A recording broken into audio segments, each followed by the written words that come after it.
Mula sa pagiging tagalinis ng bahay, ngayon napapanood na sa telebisyon si Sinon. Paano kaya ito nangyari? Inalam ko yan habang nakikipaglaro kay Sinon ng Jack and Poy.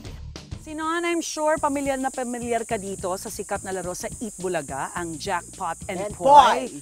Eh, hahamunin kita ngayon sa tunay na buhay, ha? Kung sino ang talo sa atin, okay, merong consequence o punishment. Magto-truth or dare tayo. Handa? Handa! Laban! Ganon, ha? Mata sa mata! Tira! Nanalo ako!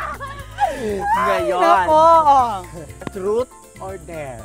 Siyempre, truth na lang, diba? Ay, truth. Ayan, Ano truth. yan? Ayan. Basa. Sino ang celebrity na kinaiinggitan mo at bakit? Okay, si Miss Heart Evangelista. Ay, Kasi parang bakit? napaka-perfect ng buhay niya, diba? Lagi na lang siyang pretty, tsaka mahilig lang siya sa mga magagandang gamit.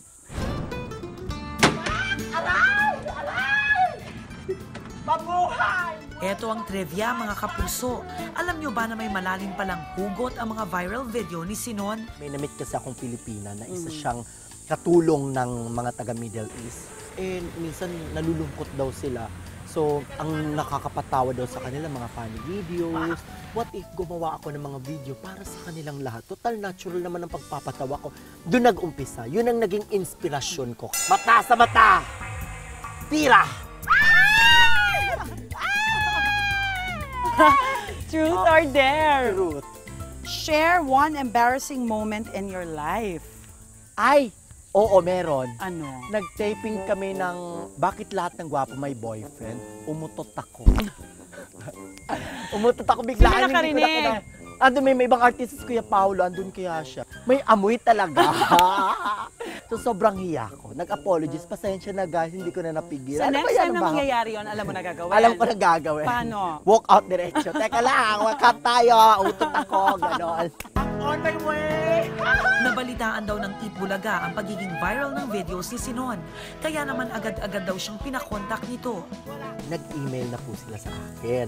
So, ang nangyari, tinedma ko kasi nga, ang daming nag-i-email sa akin. Natakot ako kasi nga baka scam, baka Oo. hindi ito talaga sila, manluloko lang. Sabi nila na, bigyan nyo kami ng pagkakataon, i-meet nyo po kami.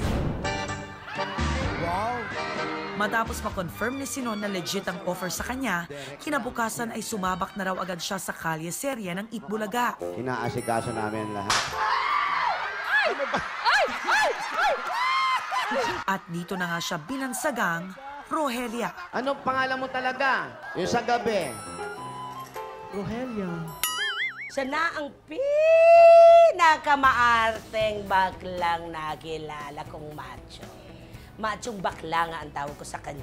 Ano nangyari kay nanay? Kakapadala ko pa lang ng pera sa inyo. Alam mo, si Sinon is very hyper, he's very bubbly.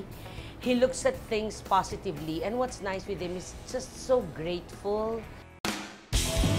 Kamusta naman yung heels ni Sinon? Araw-araw man siyang napapanood sa Eat Bulaga, hindi pa rin naman nagpapaawat sa paggawa ng video si Sinon. At ang latest nga na nag-viral, ang pagrampa niya noong ginanap ang Miss Universe sa Pilipinas kung saan binansagan siya bilang the King of Catwalk.